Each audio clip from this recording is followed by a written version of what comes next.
Sama-sama bilang sama saya, Yesus kebanggaan saya. Saudara, kenapa saya ajak saudara untuk setiap kali saya sampaikan firman perlu dibicarakan, perlu dikumandangkan, ya. Karena apa yang kita omongin itu yang akan kita lakuin, ya. Kita bilang kita khawatir, itu kita akan lakukan. Kita bilang kita takut, kita bilang kita depresi, itu yang akan kita kerjakan. Karena otak selalu sinkron dengan apa yang kita ucapkan ketika telinga mulai mendengar. Bapak Ibu Saudara dikasih dalam Tuhan. Makanya saya ajak setiap umat Tuhan untuk menyadari hal ini. Bahwa apapun keadaan saya, apapun pergumulan saya, yang saya tahu adalah Yesus tetap menjadi kebanggaan saya. Sama-sama bilang sama saya, Yesus kebanggaanku. Ya, jadi nggak peduli apapun terjadi dalam kehidupan kita, yang kita perlu imani, yang perlu kita tahu, yang perlu kita jadikan sehari-hari dalam kehidupan kita adalah Yesus, aku bangga denganmu. That's it. Sehingga fokus kita hanya kepada Yesus, ya, puji Tuhan.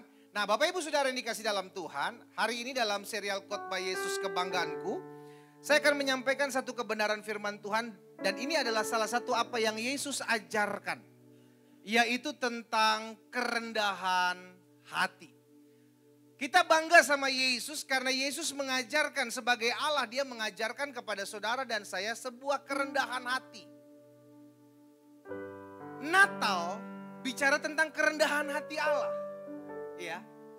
Allah yang dalam kemegahannya, Allah yang dalam kemahakuasaannya mau mengambil rupa seorang hamba menjadi sama dengan manusia, meninggalkan kekuasaan Allahnya untuk lahir di kandang domba. Tujuannya cuma satu, agar manusia berdosa diselamatkan. That's it. Dengan kata lain, kalau tidak adanya kerendahan hati Allah, kita nggak ada apa-apanya, Bapak Ibu.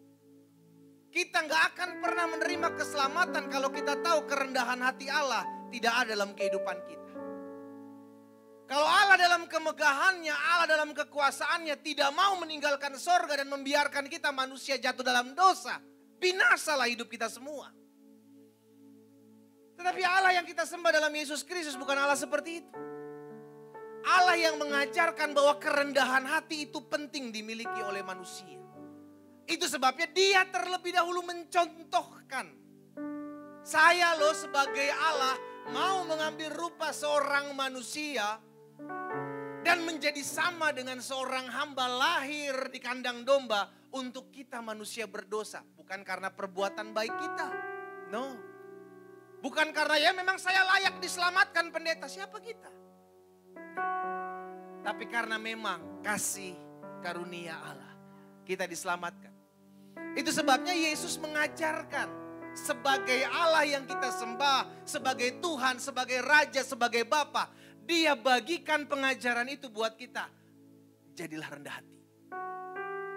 Kita lihat sama-sama di dalam Filipi pasal yang kedua, ayat 5 sampai dengan ayat 8. By the way, Bapak Ibu semua sudah dapat ayat tahunan ya.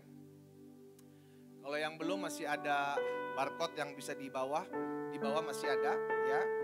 Jadi ayat tahunan ini selalu saya bilang menjadi penuntun dalam kehidupan iman percaya kita. Jadi apa-apa kita ingat firman, apa-apa kita ingat kebenaran firman, apa-apa kita lihat Alkitab gitu loh. Jadi itu menjadi penuntun dalam kehidupan orang percaya sehingga setiap hari di sepanjang tahun 2025 ini, the year of resilience ini, kita diingatkan bahwa setiap hari saya butuh firman Tuhan.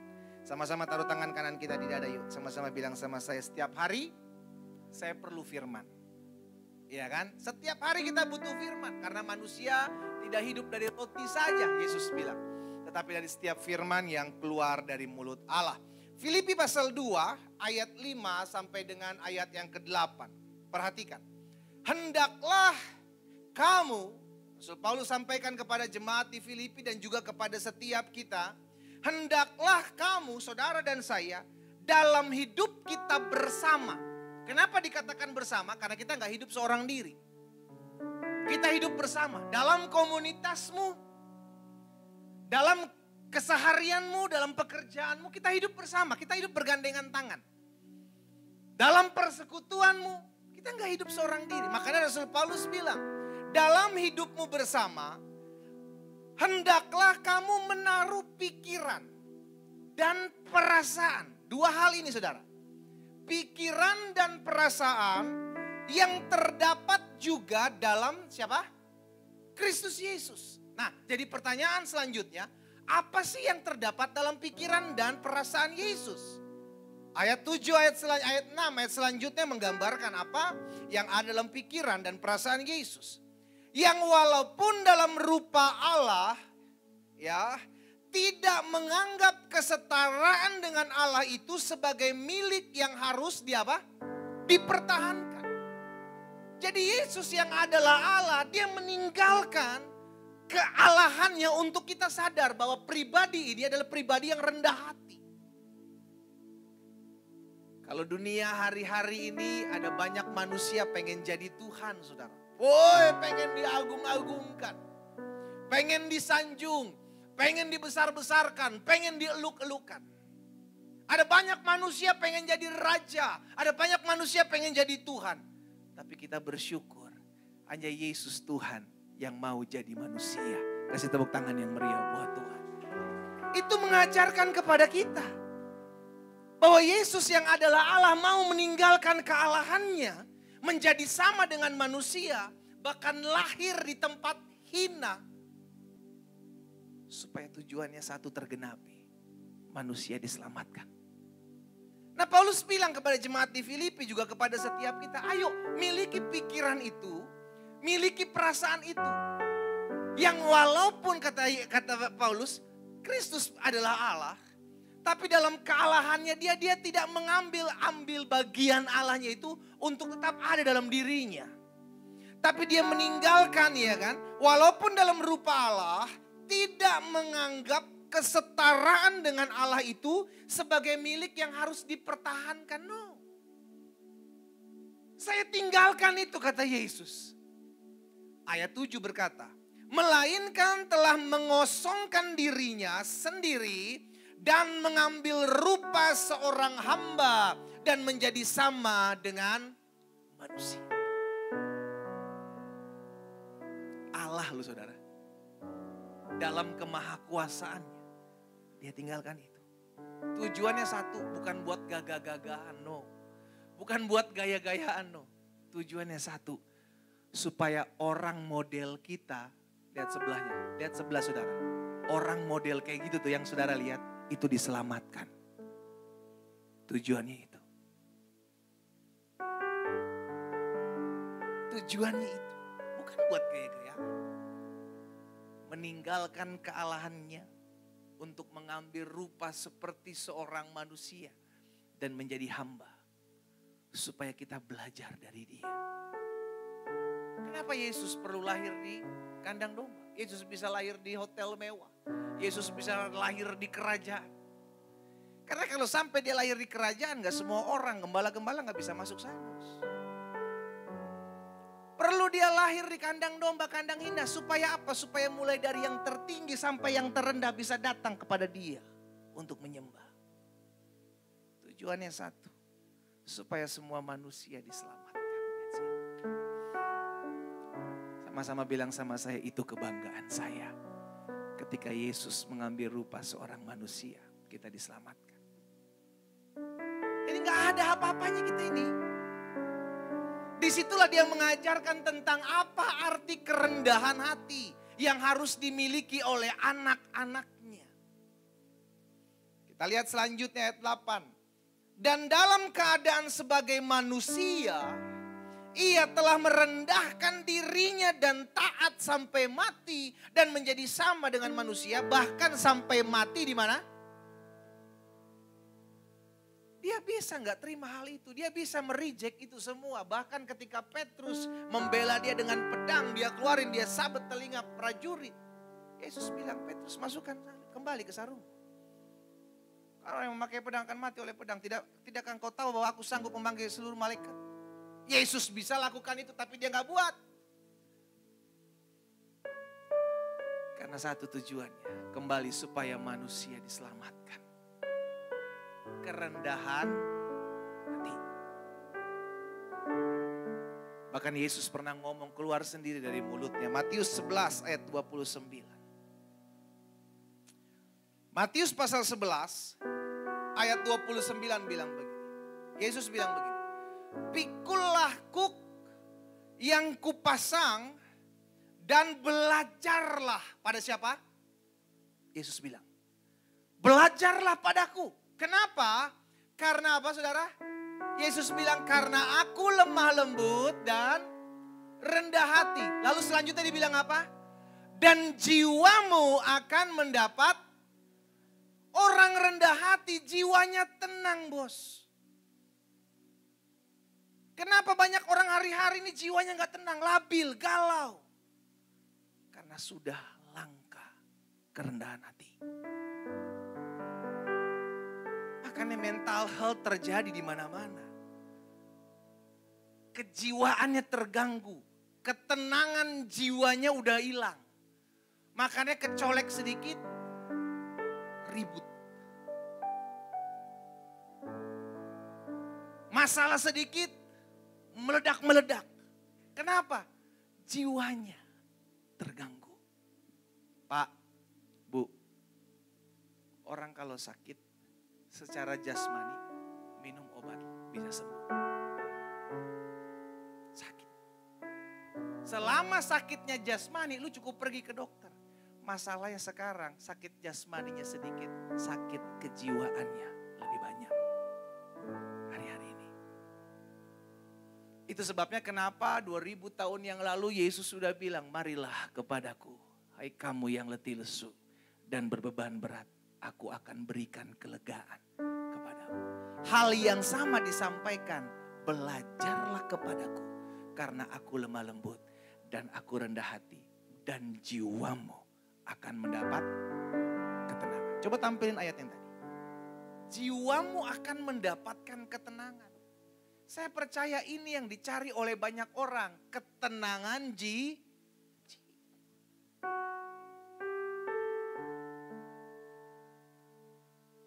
ketenangan jiwa yang sedang dicari. Karena hari-hari ini susah. Keadaan yang semakin gak gampang. Respon manusia menghadapi masalah. Akhirnya bukan lagi jiwanya tenang, tapi jiwanya memberontak. Yesus dari 2000 tahun yang lalu sudah mengingatkan kepada kita, ayo belajar kepadaku, Yesus bilang. Ayo datang kepadaku, kamu akan mendapatkan ketenangan dalam jiwamu. Kalau kita yang tenang bukan jiwa. Notifikasi dari BCA. Kok nggak ada transferan ya? Kok belum ada transferan? Tenang banget notifikasinya. Hening. Sama-sama bilang sama saya, jiwa saya harus tenang. Orang jiwanya tenang, ngadepin apapun tenang Pak, Bu. Orang kalau jiwanya tenang, gak gerasak gerusuk. Tapi kejiwaan yang tenang cuma didapati oleh satu, kerendahan hati. Karena belajar sama Yesus. Hendaklah engkau rendah hati, belajar kepadaku kata Yesus. Karena aku lemah lembut dan aku rendah hati. Dan jiwamu akan mendapatkan ketenangan.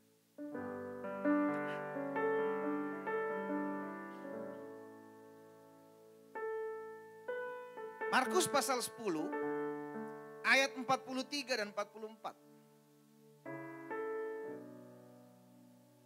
Markus 10 ayat 43 ayat 44. Saudara, ini juga perkataan Yesus. Yesus bilang begini. Tidaklah demikian di antara kamu, barang siapa ingin menjadi apa? Besar. Tidak sedikit orang pengen jadi besar. Makanya kita punya anak, kejarlah cita-citamu sampai ke negeri. Buset, jauh banget Pak. Tujuannya satu, supaya anak-anak kita jadi besar. Tapi Yesus mengajarkan pengajarannya ternyata berbeda. Barang siapa yang mau menjadi besar di antara kamu, hendaklah ia menjadi seorang seorang pelayan di pemandangan mata manusia tidak dianggap Pak. Kerjanya apa Bu? Ya cuman pelayan restoran Pak. Lulusannya apa? Ya puji Tuhan S3. Tapi kerjanya apa? Pelayan restoran. Dipandang enteng. Kata pelayan nggak dianggap. Ini dunia Pak, Bu.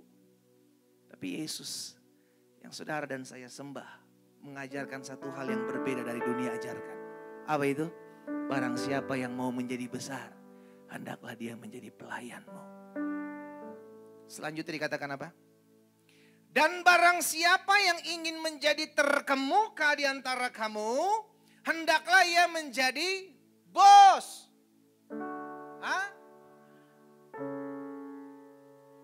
Dulos, keset, jongos. Gak diperhitungkan. Inilah yang Yesus ajarkan tentang kerendahan hati. You mau jadi besar, besarlah di pemandangan Tuhan, jangan di pemandangan manusia. Caranya gimana Pak? Melayani. Itu sebabnya kenapa gereja kita membuka pelayanan sebesar-besarnya. Ayo yang melayani. Daripada cuma manas-manasin bangku. Apalagi manas-manasin orang. Lebih baik melayani. Colek kanan kirinya, melayani. Gue bilang juga apa lu melayani.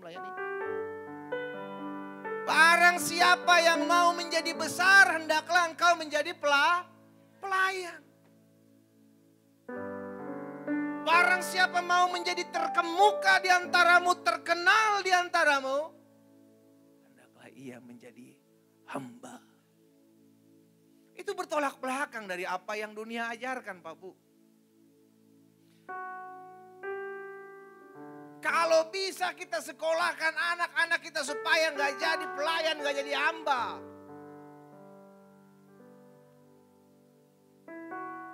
Tapi Yesus bilang, kau mau besar, kau mau hebat, kau mau terkemuka,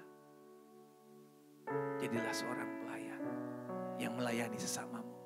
Jadilah seorang hamba yang menjadi perpanjangan tangan Tuhannya. Amen. Ayo. Kita sadar apa yang dunia sedang ajarkan hari-hari ini. Mencuci otak. Sehingga akhirnya kita lupa apa sih saya harus apa sih. Apa sih yang saya harus kerjakan. Sehingga orang tuh gak berlomba-lomba jatuhin yang di atas supaya saya naik. Sikut yang di samping supaya saya terkemuka. Injak yang di bawah supaya saya ada tetap dalam posisi saya. Tujuannya cuma satu, supaya saya eksis. Itu yang dunia ajarkan hari-hari ini. Lu kalau gak sikat dia, lu hancur hidup lu, udah sikat aja. Yang penting lu eksis. Itu yang dunia ajarkan.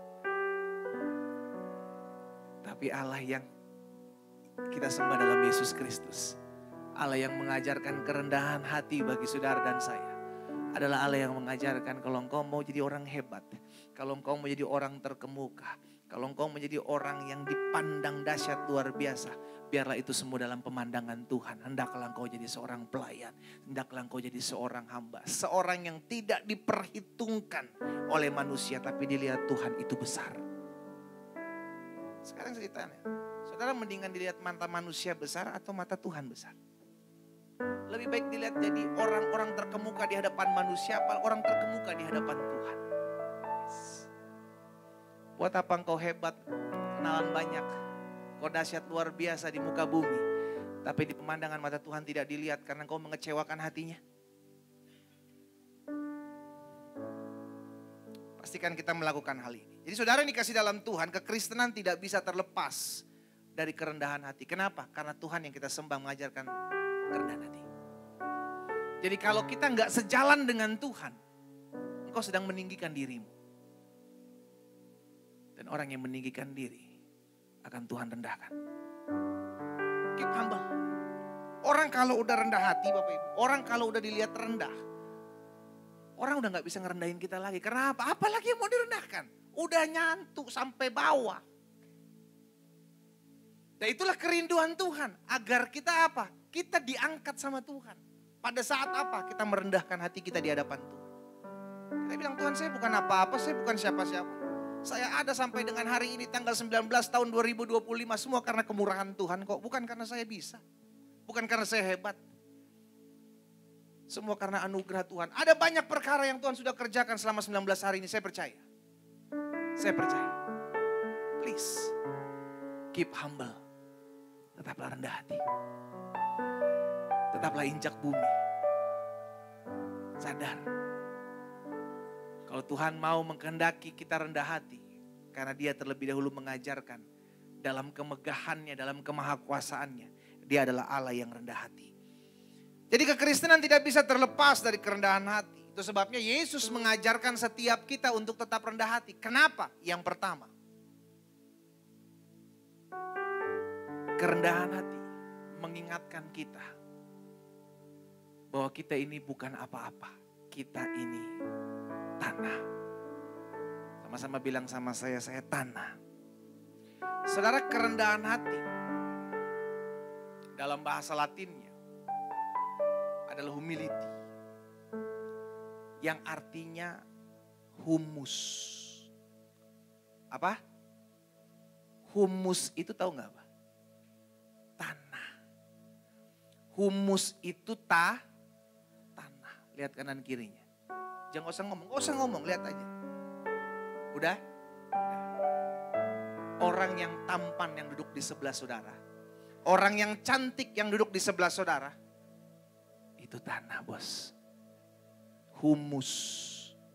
Apa? Humus. Apa yang kita bisa banggakan sebagai humus? Semua yang duduk itu sama-sama tanah, diciptakan dari tanah yang sama. Kalau ada yang rendah hati itu karena dia sadar kebenaran firman. Tapi kalau ada yang tinggi hati, jangan-jangan dia salah ambil tanah. Mungkin tanahnya tanah kuburan, tanahnya tanah sengketa. Pokoknya tanahnya bermasalah aja. Tapi sama-sama tanah. Sama-sama humus. Kalau kita tahu kita tanah, apa yang kita bisa banggakan, Pak? Bu, ujung-ujungnya kita cuma ada di ukuran 2 kali 1, that's it. Makanya setiap kali saya menanamkan orang mati, selalu pendeta-pendeta bilang kita ambil tanah, kita tabur di atas peti, kita bilang engkau dari debu dan tanah. Dan engkau akan kembali menjadi debu dan tanah. Itu bukan buat dia yang udah mati. Itu supaya penonton, audiens, jemaat sadar, lu ujung-ujungnya kayak begini. Hah? Kayak gimana? Kayak gitu. Ujung-ujungnya tanah. Cuman kita dipercayakan. Yang satu ada dalam kepemimpinan yang satu lagi dipromosikan lebih banyak uangnya. Yang satu lebih dipromosikan lebih banyak berkatnya. Yang satu bisa ini, bisa itu. Tapi ujung-ujungnya sama. Kenapa? Karena makanya saya bilang di Cimahi tadi, sama sekarang di GCM. Kalau ada orang sombong, siapapun dia, temanmu kah, kenalanmu kah, samperin dia, bisikin. Humus. Yang ngerti cuma jemaat GBI Glow yang ada di Cimahi tadi pagi sama GCM. Kalau dia tanya, sorry ngomong apa? Deketin lagi. Humus. Apa artinya humus? Lihat di kamus. Dia ribut kan. Dia baca kamus, dia lihat. Parah, gue dibilang tanah katanya. Dia tanya lagi, maksudnya apa tanah? Lu tanah, toyor palanya, jangan sombong. Lah apa yang kita mau sombongkan Bapak Ibu? Hah?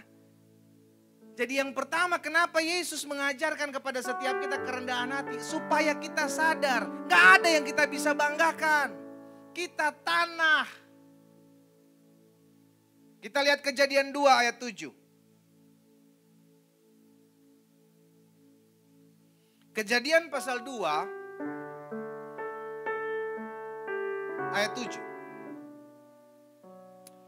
Ketika itulah Tuhan Allah membentuk manusia itu dari emas. Apa sih? Oh, debu tanah. Kirain emas. Kita ini dari debu tanah. Ketika itulah Tuhan Allah membentuk manusia itu dari mana? Dari debu tanah. Dan makanya Bapak Ibu ya, Alkitab benar. Saudara mau cuci muka bersih-bersih kayak gimana nih? Saudara ambil tisu, saudara lap lagi begini, tetap kotor tuh tisu. Why? Lu tanah, gak usah berharap jadi bersih. Tapi saya pernah coba bener kok. Cuci muka, keringin, giniin lagi masih kotor. Tapi tisu, coba lu bilang.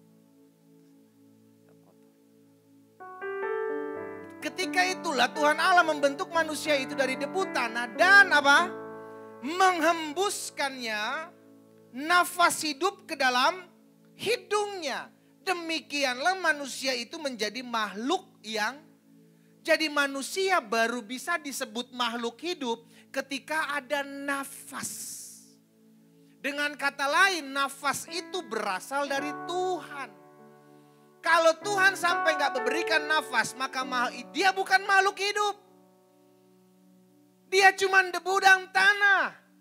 Karena dia akan menjadi makhluk hidup ketika Tuhan memberikan nafasnya, nafas hidupnya. Baru dia menjadi makhluk hidup. Selama dia belum ada nafas hidup, dia gak bisa dibilang makhluk hidup. Berarti tanah, humus ini tanpa Tuhan tetaplah humus. Bukan makhluk hidup. Jadi apa yang kita bisa banggakan tanpa Tuhan? Apa yang bisa kita banggakan kalau gak ada Tuhan? Siapa kita? Gak ada. Jadi yang pertama kenapa Yesus mengajarkan tentang kerendahan hati agar dimiliki oleh anak-anaknya. Yang pertama karena kerendahan hati melatih diri kita untuk sadar diri, untuk tahu diri. Saya bukan apa-apa tanpa Tuhan. Saya cuma tanah yang dihembuskan nafas, lalu saya jadi makhluk hidup. Kalau nafas itu nanti Tuhan bilang nafas hidup, kembalilah kepadaku, maka aku akan kembali menjadi tanah. Hilang. Jadi yang pertama, kerendahan hati mengajarkan kepada kita supaya kita sadar diri. Sama-sama taruh tangan kanan kita di dada. Sama-sama bilang sama saya harus sadar diri. Saya harus tahu diri. Yang kedua, Yesus mau agar setiap kita anak-anaknya memiliki kerendahan hati. Karena yang kedua, kerendahan hati memampukan seorang untuk bisa hidup menjadi berkat bagi sesamanya. Saudara, orang yang tinggi hati, angkuh, sombong, itu gak bisa jadi berkat bagi sesama yang gak bisa. Dia akan lebih mementingkan dirinya sendiri. Loh, kalau saya buat ini apa untungnya buat saya, Pak? Ujung-ujungnya dia bilang begini, kalau saya ibadah, kalau saya doa, kayak saya baca Alkitab, untungnya apa buat saya? Kalau selama itu gak ada untungnya, buat apa saya lakukan? Buat apa saya kerjakan? Kalau itu justru merugikan saya. Orang jadi berkat itu hidupnya seakan-akan kelihatannya rugi. Kenapa? Karena memperhatikan orang ketimbang memperhatikan. Udah gak apa-apa, lu aja duluan.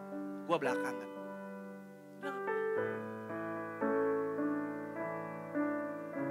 Nanti di luar akan terlihat kalau di gereja semua, woi rendah hati. Bukan cuma rendah hati, sampai tiarap hati.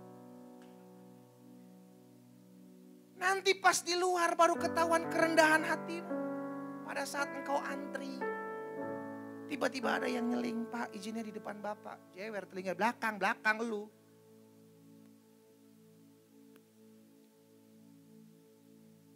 Kerendahan hati memampukan setiap orang untuk bisa melepaskan sesuatu buat orang lain. Tapi kalau orang tinggi hati, angkuh, semua kepentingan buat dirinya sendiri. Susah Pak, Bu, susah. Itu sebabnya kenapa Yesus gak mementingkan dirinya sendiri, Yesus mementingkan manusia. Karena kalau Yesus mementingkan dirinya sendiri, maka dia gak akan pernah lahir di kandang domba. Dia gak akan pernah mau disalib buat kita. Karena dia mementingkan dirinya sendiri. Bayangkan kalau kita punya Yesus mementingkan dirinya sendiri. Jadi apa kita? Jadi kalau ada yang bilang hidupmu sedang, ya, kan ada orang suka bilang, lu jangan gaul sama dia. Kenapa? Hidup lu dimanfaatin sama dia. Saudara pernah dengar kata-kata itu? Lu jangan deket-deket dia. Hidup lu dimanfaatin. Kalau besok-besok ada yang ngomong gitu sama saudara, panggil dia. Bisikin lagi sama dia. Gak apa-apa. Hidup gua bermanfaat daripada lu gak ada manfaat. Kalau ada bilang orang kita hidup dimanfaatin, karena memang kita terpanggil untuk bermanfaat. Dunia sedang mengajarkan jangan hidup buat orang lain, hidup buat diri lu sendiri. Ngapain hidup buat orang lain kalau lu disakitin terus?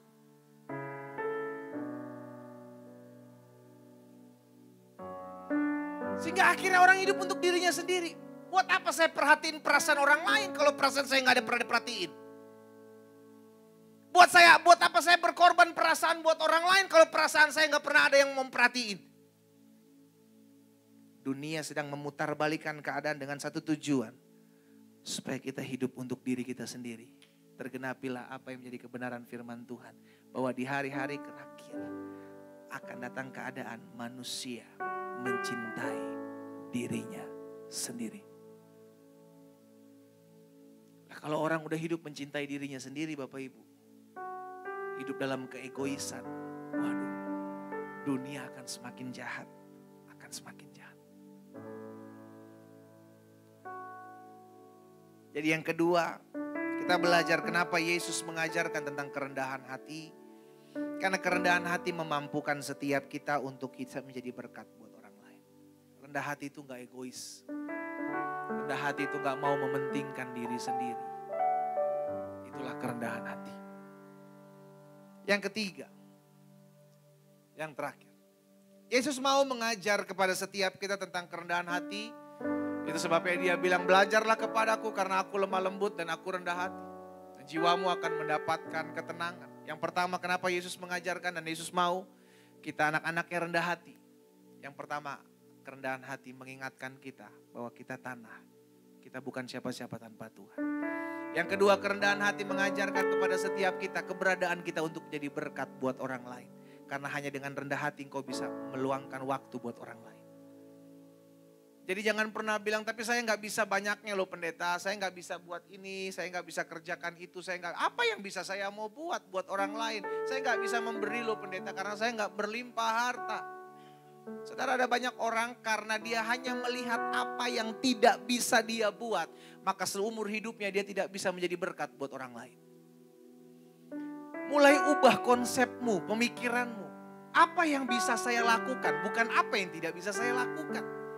Apa yang bisa saya kerjakan untuk mensupport orang lain? Apa yang bisa saya buat? Mungkin kau punya waktu. Engkau tidak berlebih di harta tapi engkau punya tenaga.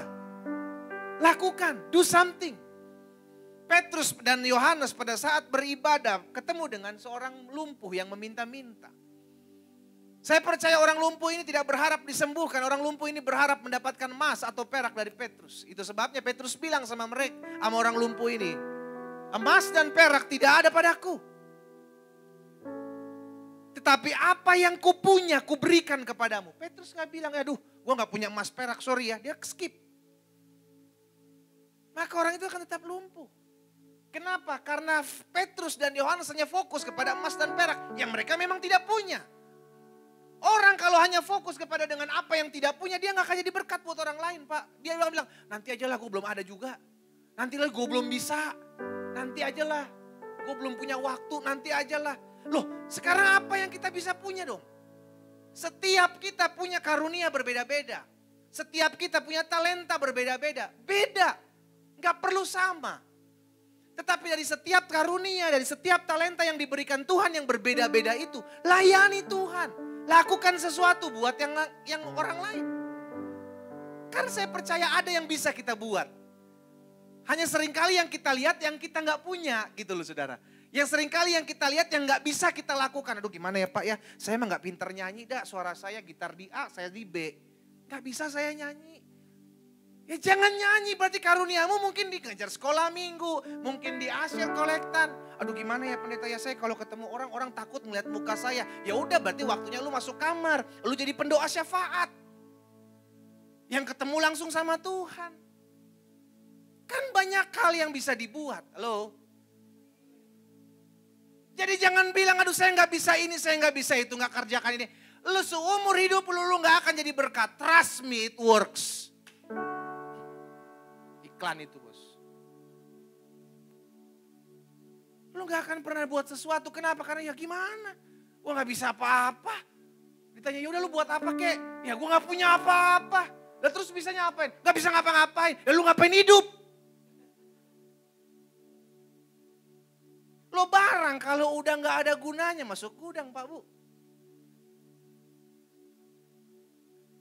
Kalau kira-kira modelnya masih bagus bisa diretur, tuker tambah. Lah kita. Malaikat lihat.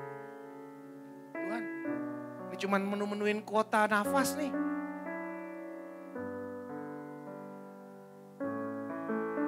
Bergunalah, bermanfaatlah, apapun itu. Karena kita ada untuk jadi berkat. Kerendahan hati memampukan kita untuk menjadi berkat bagi banyak orang. Yang ketiga, yang terakhir. Tuhan Yesus mau agar setiap kita anak-anak yang memiliki kerendahan hati. Karena yang pertama, kerendahan hati melatih kita untuk menjadi pribadi yang tahu diri, sadar diri, kita humus, kita tanah, sama, equal semua. Yang kedua, kerendahan hati memampukan seorang untuk hidup menjadi berkat bagi sesamanya.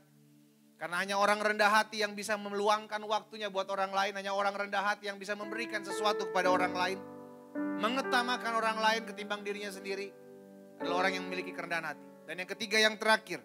Kenapa Yesus mau agar setiap anak-anak yang memiliki kerendahan hati? Yang ketiga, yang terakhir. Karena dengan kerendahan hati, Tuhan yang bela kita. Alkitab jelas berulang-ulang menyampaikan. Orang yang rendah hati Tuhan yang akan angkat. Orang yang tinggi hati Tuhan sendiri yang akan merendahkannya. Kita pilih yang mana? Engkau perlu merendahkan hatimu di hadapan Tuhan sampai tidak ada lagi manusia yang bisa merendahkanmu. Sampai Tuhan angkat hidupmu di hadapan manusia. Atau engkau dengan kesombongan dan kegagahanmu dengan apa yang kau punya dengan berkata, aku bisa, aku sanggup, aku mampu. Siapa engkau? Aku gak perlu dirimu. Tinggal tunggu tangga mainnya. Kau akan direndahkan oleh Tuhan. Jangan bersaing sama Tuhan, bos. Jangan. Biarlah hanya Tuhan yang tinggi, kita merendah. Oleh kanan kirinya jangan bersaing sama Tuhan. Tetap injak bumi. Jangan. Kita lihat sama-sama di dalam 2 Samuel 22 ayat 28. 2 Samuel pasal 22 ayat 28. Apa dikatakan firman Tuhan di sana? 2 Samuel pasal 22 ayat yang ke-28. Ya. Bangsa yang tertindas engkau selamatkan. Bangsa yang tertindas Tuhan selamatkan. Jadi orang-orang yang tertindas, orang-orang yang tersakiti Tuhan yang akan bela. Jadi pilihannya ada dua. Mendingan kita tertindas atau kita ditindas atau kita yang menindas. Hah? Kalau engkau tertindas Tuhan yang bela, kalau engkau menindas kau berurusan dengan Tuhan. Jadi kalau engkau hari-hari ini sedang menindas orang, stop, berubah. Kalau engkau berpikir, tapi gak enak juga lo pendeta tertindas. Kalau engkau tertindas, Tuhan punya sesuatu yang dahsyat dalam hidupmu. Tuhan akan kerjakan dalam hidup. Jadi biarkan saja kalau engkau memang merasa tertindas hari-hari ini. Kita bilang Tuhan yang bela saya kok. Selama saya tidak menindas, selama saya jadi korban. Saya tahu Tuhan akan membela setiap korban yang datang kepada Tuhan. Tapi jangan sampai engkau jadi pelakunya. Kau menindas orang yang lebih di bawah. Kau menyakiti orang yang lebih di bawah. Engkau akan berurusan dengan orang yang akan berdoa. Berseru kepada Tuhan. Jadi hari ini kita diingatkan dalam 2 Samuel 22 ayat 28. Bangsa yang tertindas engkau selamatkan.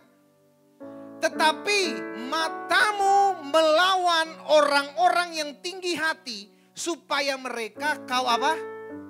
Rendahkan. Waduh. Jadi orang-orang yang tinggi hati itu direndahkan sama Tuhan.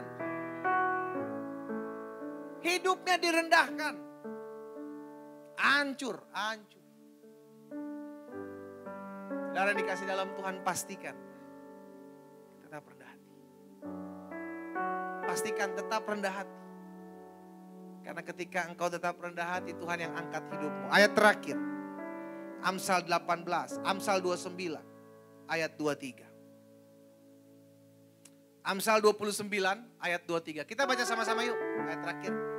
Amsal 29 ayat 23. 3, 4. Keangkuhan merendahkan orang. Tetapi orang yang rendah hati, kita tuh anak Tuhan gak usah cari pujian. Gak usah berharap dipuji suami, Bu.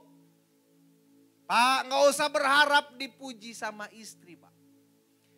Gak usah berharap dipuji pimpinanmu. Gak usah berharap. Karena manusia yang memuji, hari ini memuji, besok bisa sikat lu dari belakang. Itulah pujian manusia. Hari ini memuji, besok bisa dimaki. Itu manusia.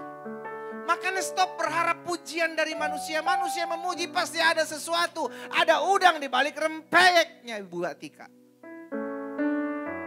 Pasti. Kalau peyeknya Bu Atika mah enak. Tapi kalau ada modus, ada sesuatu di belakang sakit. Di belakang depan senyum-senyum. Shalom Pak. Bu. Sukacita. Di belakang. Stop berharap pujian dari manusia. Manusia berubah-berubah. Tapi kalau ayat ini engkau baca, coba lihat. Balik lagi ayat tadi. Balik lagi. Orang yang rendah hati. Menerima apa? Jadi bagian kita cukup rendah hati aja. Pujian datang sendiri. Sama aja kayak kita makan. Itu gak usah dicari kenyangnya. Udah pasti lu kenyang. Jadi makan dampaknya ke kenyang. Gak usah kejar pujiannya Pak Bu. Kejarlah kerendahan hatinya. Engkau akan terima pujian otomatis.